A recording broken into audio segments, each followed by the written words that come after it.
네, 국제경제부 퇴근해도 될까요? 시작하겠습니다. 남승표 선배, 윤정원 기자 함께 하고 있고요. 오늘은 저희가 비트코인 얘기를 해보려고 하는데 본격적인 얘기를 하기에 앞서 저희 셋 중에 코인 투자자가 있다라는 첩보가 들어왔습니다. 벌써 돈 냄새가 물씬 나지 않습니까? 누구시죠? 저는 아니고요, 일단. 제가 코인 투자를 조금 하고 있습니다. 그래요? 요즘에 좀 어때요, 시장? 지난 5월에 이제 박살이 났죠. 네, 머스크 때문에. 네. 머스크부터 중국부터 해서 뭐 난리가 났기 때문에 정말 반토막이 났어서 윤 기자 그럼 지금 계속 일단은 그냥 홀드하고 있는 상태인가요? 저는 다행히 원금은 다 회수를 해서 이제 나머지로는 이득이 줄었다 늘었다 하는 상황이라서 네. 현재는 행복하게 코인을 하고 있습니다. 행복하다는 얘기하면 안 돼요. 물론 근근하게 이어가고 있다. 그래도 반토막 나지 않은 게 어딥니까? 이걸로도 저는 행복합니다.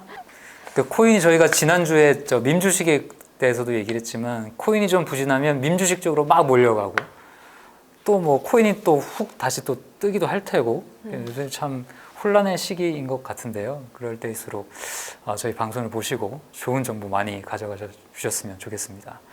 네, 오늘은 저기 남승표 선배가 준비를 해오셨죠? 네. 지난 5월 19일이죠. 코인 투자자에게는 잊을 수 없는 이른바 피해 수요일. 무려 하루 하락폭이 무려 30%. 이 정도면 정말 치명적이죠.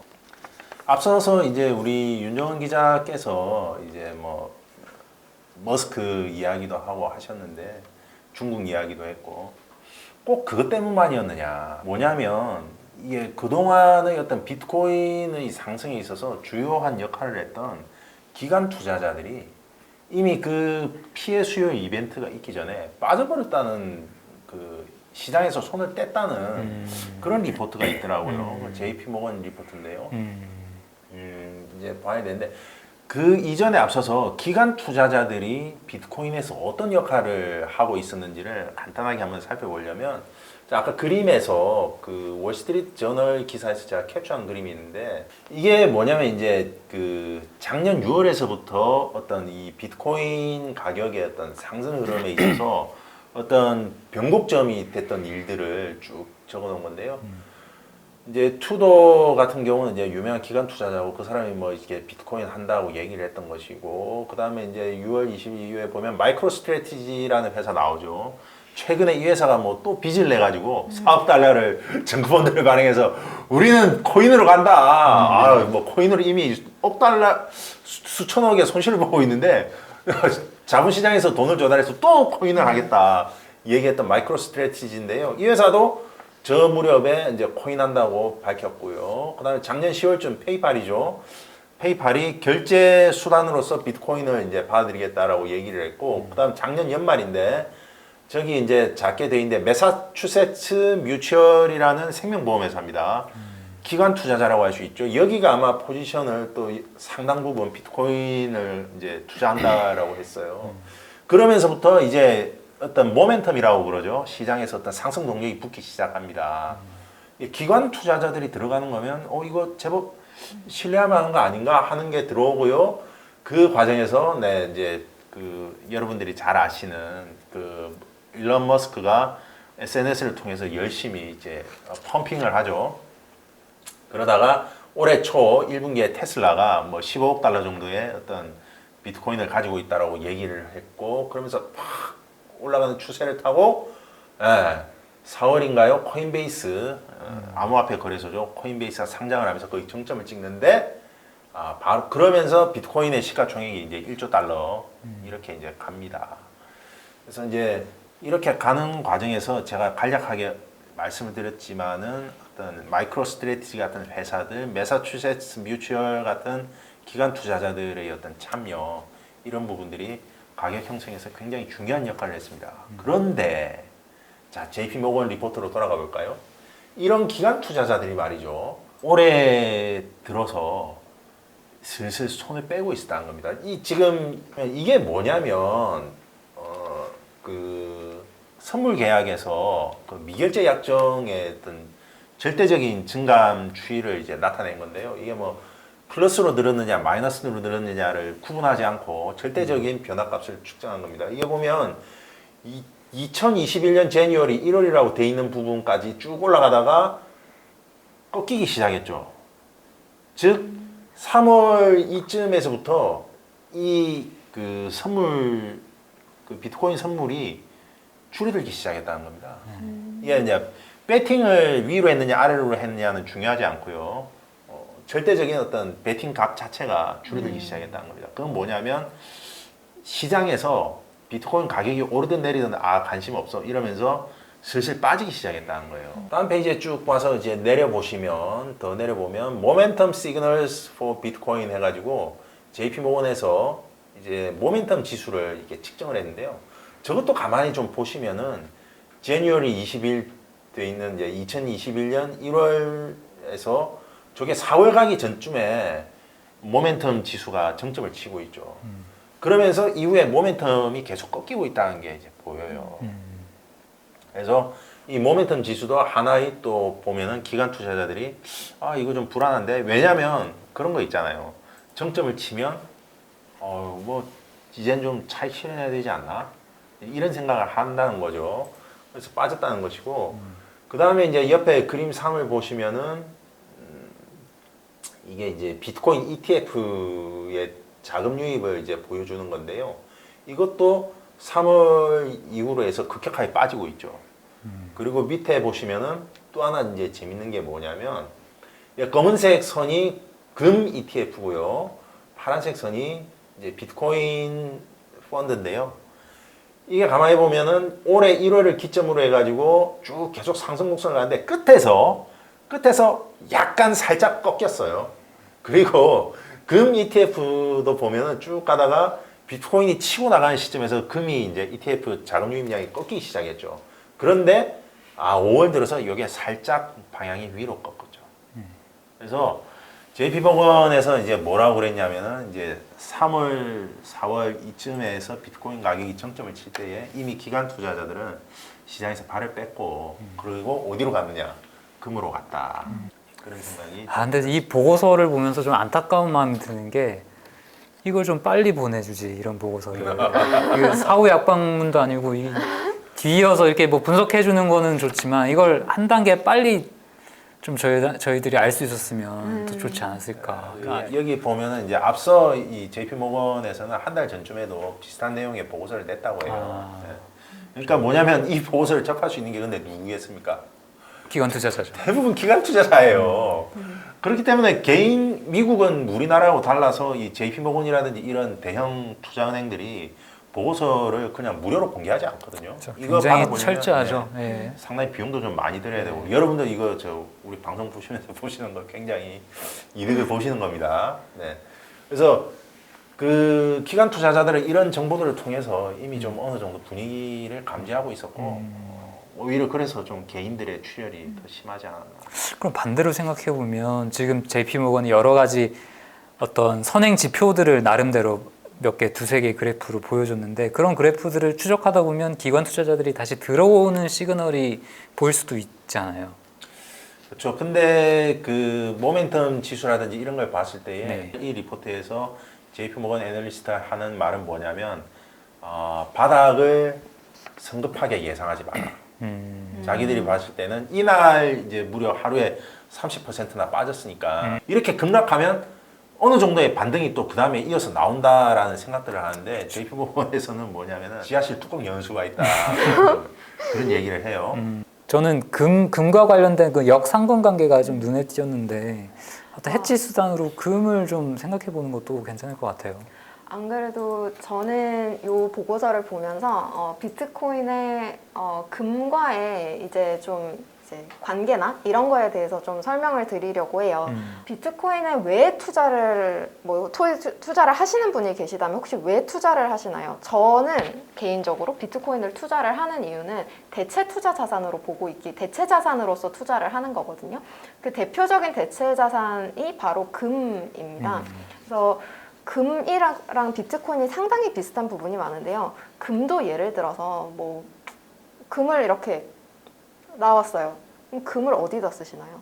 금은 사실 어딘가 활용을 하기 위해서 쓰는 건 아니죠.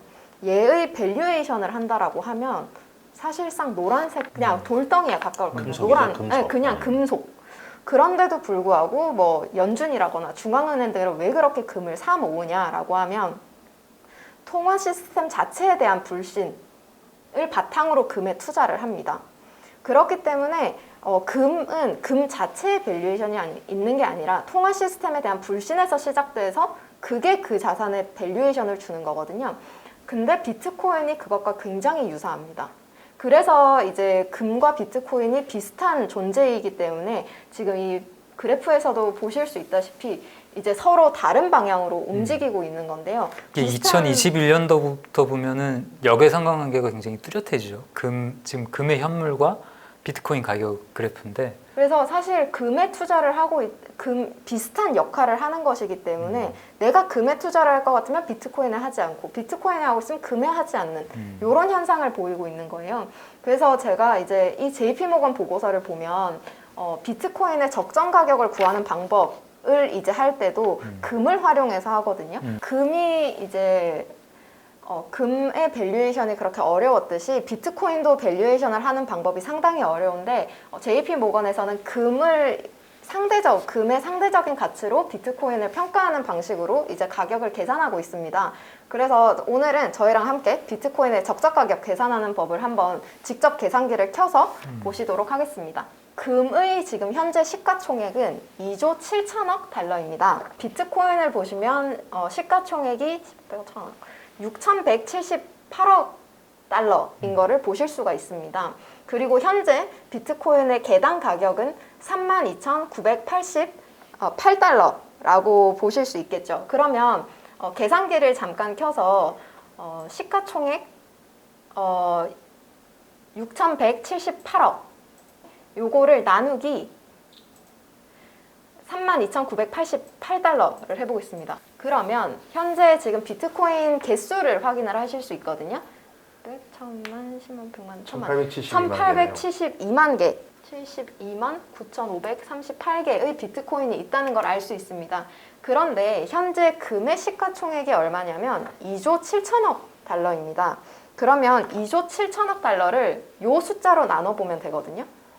금의 시가총액까지 비트코인이 뛴다면 얘가 가격이 얼마가 갈 것이냐. 네, 여러분은 지금 어디서도 볼 수 없는 비트코인의 적정 가격을 계산하는 걸 보고 계십니다. 나누면 14만 14만 4천 달러가 현재 JP모건이 예상하고 있는 비트코인의 장기적으로 비트코인이 이 정도 갈 것이라고 예상을 하는 가격입니다. 그러면 저 표로 한번 가볼까요? 6번 표를 다시 한번 보시면 이게 어떤 내용이냐면 파란 선은 6개월 단위로 봤을 때 비트코인과 골드 이제 금의 변동성 비율을 나타낸 것입니다. 그리고 까만색 선은 6개월 선으로 이제 똑같이 하는 건데요. 실현 변동성이라고 해서 실제로 이제 변동성이 비트코인의 변동성과 금의 변동성이 어느 정도 차이를 보였는지를 나타내주는 표거든요. 그러면 실제로 지금 2021년을 보시면 2020년 당시에는 거의 숫자 2까지 다가왔었죠. 근데 그게 지금 최근 올라서 지금 4 정도에 있다는 거를 알 수 있습니다. 이게 어떠한 의미를 가지냐고 하면 변동성이라는 게 특히 이제 기관 투자자의 중요성을 말씀해 주셨는데 기관 투자자 입장에서 변동성이 높은 이제 그러니까 자산을 가지고 간다는 것은 포트폴리오 리스크 관리 측면에서 굉장히 중요한 요소입니다. 그리고 변동성이 높은 자산을 가져가게 되면 그에 따른 리스크 캐피털도 더 많이 챙겨가야 되는 부분이 있거든요. 그래서 변동성이 너무 높으면 그 자산을 많이 가져가지 못합니다. 그래서 금과 지금 보시면 금과 비트코인의 변동성 비율이 지금 약 4인데요. 그럼 14만 4천 달러로 아까 장기적인 가격이 나왔죠. 그걸 나누기 4를 해보시면 되겠습니다. 현재 적정 가격은 4로 봤을 때 약 3만 6천 달러입니다. 근데 이게 지금 18일자 보고서인데 최근 보고서에서 보면 이렇게 얘기를 했어요. 금과 비트코인의 이 변동성 비율이 last summer, 지난해 여름처럼 2까지 다시 돌아가기는 쉽지 않을 것으로 보인다. 가장 우리가 희망적으로 보는 것은 연말까지 이 변동성 비율이 약 4에서 6 정도로 갈 것으로 예상을 하고 있다라고 하면서 이번 이제 비트코인 가격 전망치를 24,000에서 36,000달러로 예상을 했는데요. 나누기 4를 하면 저희도 지금 36,000이 나왔죠. 그럼 다시 곱하기 4를 해서 원래 숫자로 만든 다음에 저희가 다시 나누기 6을 해볼게요. 24,000달러대가 나오죠. 그래서 JP 모건이 이런 식으로 비트코인의 적정 가격을 계산해서 저에게 알려주고 있다는 사실을 한번 아실 수 있을 것 같습니다. 요게 시사하는 바는요, 여러분. 내가 봤을 때 비트코인의 변동성이 조금 떨어지고 금의 변동성이 좀 커지고 있다라고 한다면 비트코인의 적정 가격이 조금 더 올라갈 수 있겠구나. 내가 봤을 때 금의 변동성은 낮아지는데 비트코인 가격 변동성은 상당히 높은 수준을 유지한다. 라고 하면 지금보다 가격이 더 떨어질 수 있겠구나. 최소한 JP모건은 그런 식으로 가격을 예상하고 있겠구나 라고 생각을 해보시면 될 것 같습니다. 근데 이제 그 중요한 거는 그 JP모건의 기본 가정은 금과 비트코인이 대등해진다고 가정을 한 거죠, 그죠? 14만 4천 달러라는 숫자는 이제 그만큼 커질 때를 가정을 한 거고 그렇기 때문에 개와 예의 이제 변동성을 기준으로 기관 투자자들이 이 정도 비중을 둘 것이다라고 이제 계산을 하는 방식이라고 볼 수 이게 있겠습니다. 문제가 뭐냐면 우리가 이제 놓쳐서 안 된다는 거는 이것도 하나의 이제 어썸션 가정이라는 거거든요. 그렇죠. 이게 이제 장기적으로 그런 가정을 하고 이제 저렇게 한번 해본 건데 그 한 가지 또 여러분들께 좀 참고하시라고 말씀드리고 싶은 게 뭐냐면 싱가포르 DBS에서 또 분석한 보고서를 보면 비트코인은 다른 자산과의 상관관계가 극도로 낮은 걸로 나옵니다. 극도로. 근데 지금 여기에서 이제 JP모건에서 분석한 걸 보면 상당히 금과 상관관계가 높게 나오잖아요. 그래서 이 부분은 좀 그 기관마다 사실 가정이 다를 수 있기 때문에 여러분들이 좀 이런 거를 보실 때에 좀 취사 선택을 하고 그다음에 이제 뭐 저는 이게 틀렸다고 얘기하지는 않겠습니다. 뭐 저보다 훨씬 더 이 시장에서 똑똑한 사람들이고 또 경험이 많은 사람들인데 기본적인 가정을 저런 스토리 하에서 가져갈 때에 이런 계산들이 이렇게 쭉 나온다는 것이고요.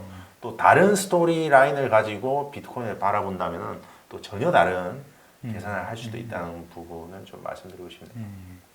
저희가 또 너무 한쪽 방향으로 얘기를 하면 안 되니까 또 남 선배가 약간 균형을 맞춰주는 역할을 해주신 것 같고 전 비트코인 싫어요. 네. 앞으로 그러면 역할을 맞죠. 비트코인 얘기가 나오면 비관론자 하시고 낙관론자 하시고 저는 그러진 중립시키고 네. 어쨌든 저도 뭐 사실은 윤 기자가 빨리 좀 코인 대박을 내서 맛있는 걸 좀 사줬으면 하는 바람인데요. 알겠습니다. 오늘 저 비트코인 얘기를 해보면서 또 적정 가격을 한번 저희들이 스스로 계산해보는 것까지 한번 해봤는데 뭐 유익한 시간이 되셨으면 좋겠고요. 그러면 저희는 오늘 시간은 여기서 마무리하도록 하겠습니다. 네, 감사합니다. 퇴근하겠습니다.